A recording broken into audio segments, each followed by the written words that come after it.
Hermanos, la palabra del Señor se encuentre tan profundamente arraigada en nuestros corazones que cuando llegue la inquietud, la duda, el no saber, el no tener la precisión, no tener el discernimiento para actuar,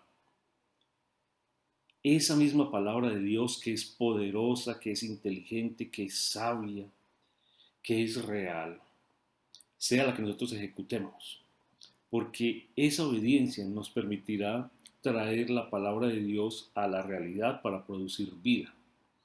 De hecho, debemos decir que el reino de los cielos se mueve a través de quienes sirven, sea que sirvan en la diaconía como personas llamadas, votadas, elegidas, para hacer un ejercicio natural de la iglesia, o sea que como individuo uno empiece a ejecutar servicios por cuanto la palabra de Dios está en el corazón y le invita a uno a hacer las cosas que Dios quiere que uno haga.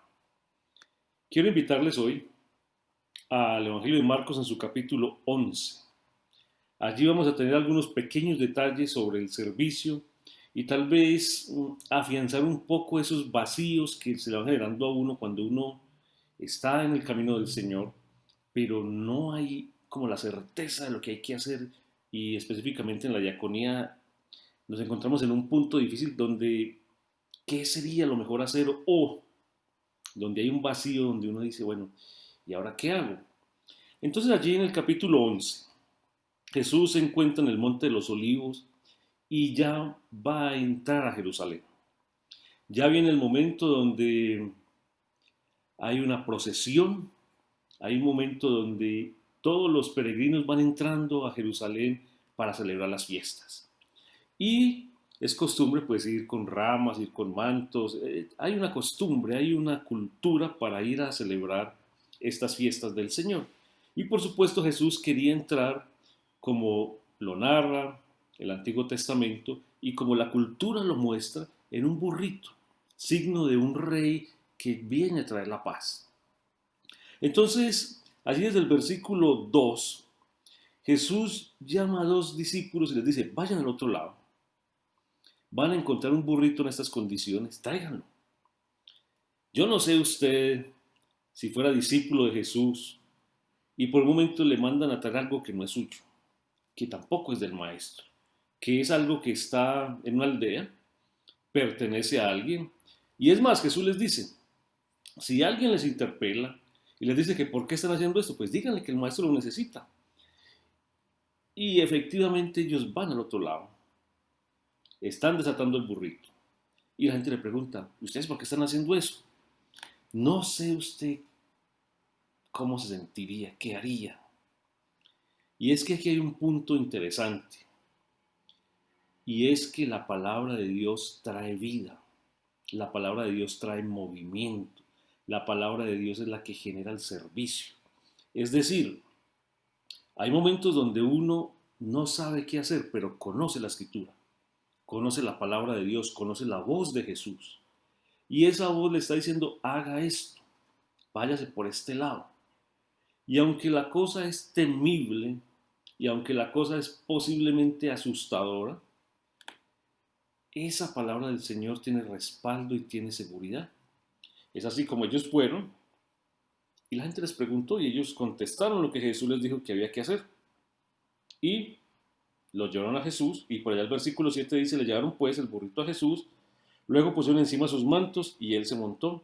Muchos tendieron sus mantos sobre el camino, otros usaron ramas que habían cortado en el campo y todos iban cantando según decían las procesiones de ese momento y cómo era la cultura. Entonces, un elemento vital aquí es que sin servicio el reino no se mueve. Si no hay una persona dispuesta o un equipo dispuesto a servir, el reino de los cielos como que se detiene. No porque nosotros seamos tan importantes que el reino de Dios no se mueva, porque Dios puede usar otras personas, pero sí ese corazón capaz, ese corazón vital, ese corazón real, que está dispuesto a servir y que cuando no tiene la claridad, la palabra de Dios sí le da esa realidad y le da esa claridad para continuar el camino, de esa claridad que hablábamos en el evento pasado, en el taller pasado. Ahora bien, centrémonos un poco en el versículo 11. El versículo 11 nos dice que Jesús entró a Jerusalén después de la procesión y él tuvo una intención seria. Él fue al templo. Es decir, Jesús esa tarde, fuera de ir en la procesión y tener ese proceso de aprendizaje y de experiencia con sus discípulos, él va a Jerusalén y va al templo. Y hay unas palabras interesantes allí. Después de observarlo todo.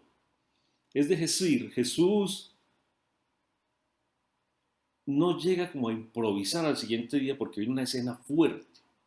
Jesús no llega como a que el evento lo tome de sorpresa. Ya hay una observación de Jesús.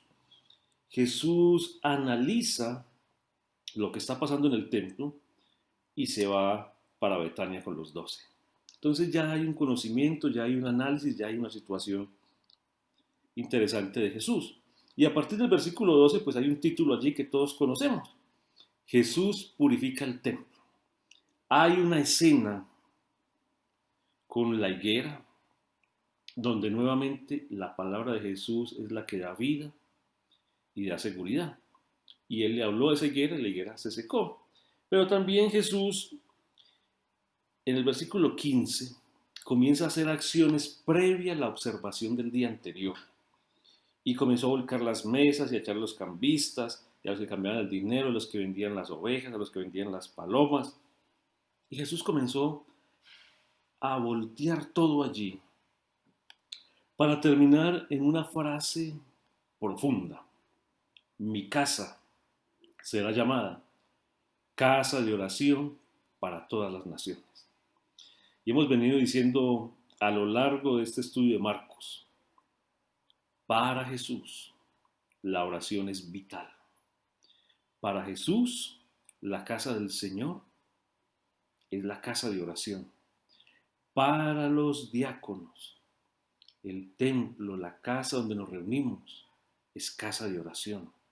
Y debe ser el lugar donde modelan, no que otros no lo tengan que hacer, pero los diáconos también, modelan que se es casa de oración, modelan que se es casa donde se conversa con Dios y donde Dios responde, o donde Dios inicia la conversación. Es la casa donde el diálogo más importante es con el Señor y donde los otros diálogos son secundarios. Ahora, versículo 18, esto le molestó a alguien. Los jefes de los sacerdotes y los maestros de la ley lo oyeron y comenzaron a buscar la manera de matarlo. Recordemos que Jesús hasta el capítulo 8 quería saber, quería comunicar a sus propios discípulos que Él era el Cristo. Una vez ellos lo saben, empieza un nuevo proceso de ejercer la misión, hacer la misión, ejecutar la misión. Y aunque ellos no lo están entendiendo, pero Jesús ya está dando los pasos para que esa misión se desarrolle y se lleve a fines correctos. Y aquí ya entonces el propio evangelista nos dice que ya están planeando la muerte de Jesús, pues le temían, ya que toda la gente se maravillaba con sus enseñanzas. Es decir, la popularidad de Jesús era tan enorme que para poderle hacer daño a él había que pasar por encima de las multitudes. Entonces, la cosa se estaba complicando seriamente y comienza como un capítulo de controversias, un capítulo de muchas preguntas. Alguien pregunta, otro pregunta, bueno, se van como haciendo formas, trampas, para ver si Jesús sabe o no sabe sobre la ley, sabe o no sabe sobre los principios de cómo vivir la vida y cómo vivir la religión. Y se vienen personas a tratar de hacer que él caiga en una respuesta equivocada para señalarlo o indicarlo. Allí en el capítulo 12 llegan los saduceos. Y por supuesto, es claro el evangelista en comunicarnos en el versículo 18 que los saduceos no creen en la resurrección. Pero van a hacerle una pregunta a Jesús sobre la resurrección.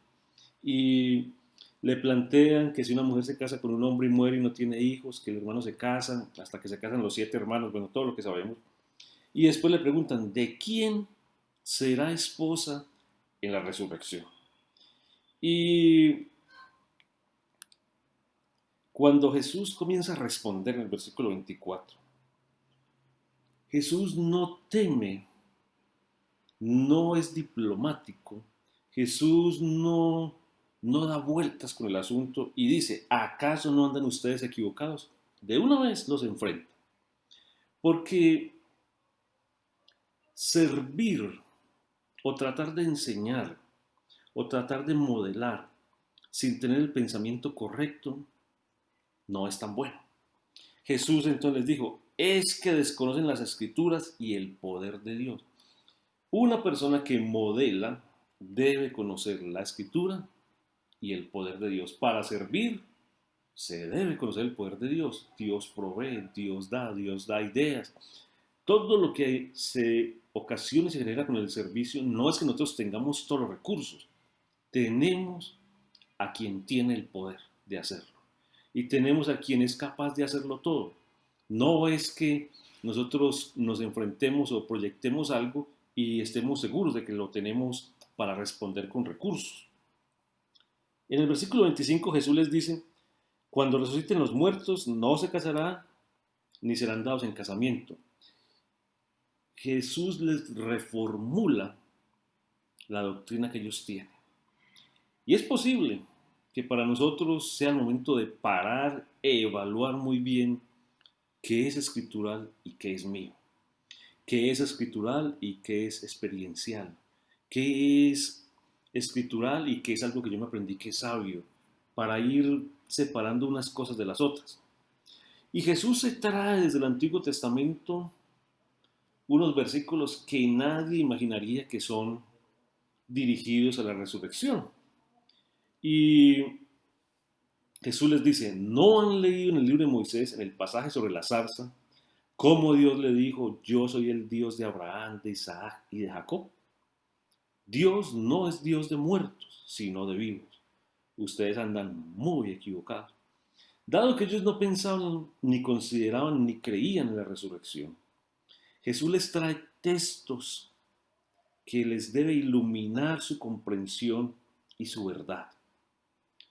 Por eso nosotros leemos la Biblia, porque es posible que creamos y estemos confundidos, pero al leer la Biblia se nos aclara y se nos da un discernimiento nuevo para seguir.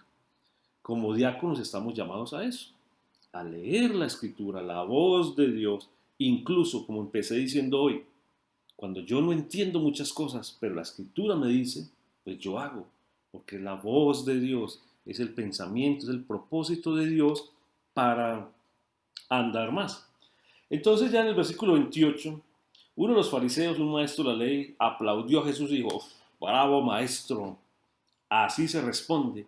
Y él le hace otra pregunta a Jesús sobre cuál es el mandamiento más importante. Y empieza otro debate, porque ya que los saduceos no pudieron tumbar a Jesús, ahora entonces vienen los fariseos y mandan a un maestro para tumbar sus ideas y corregirlo, pero nunca pudieron. Luego, en el versículo 34, al ver Jesús que este maestro había respondido con inteligencia, le dijo, no estás lejos del reino de Dios.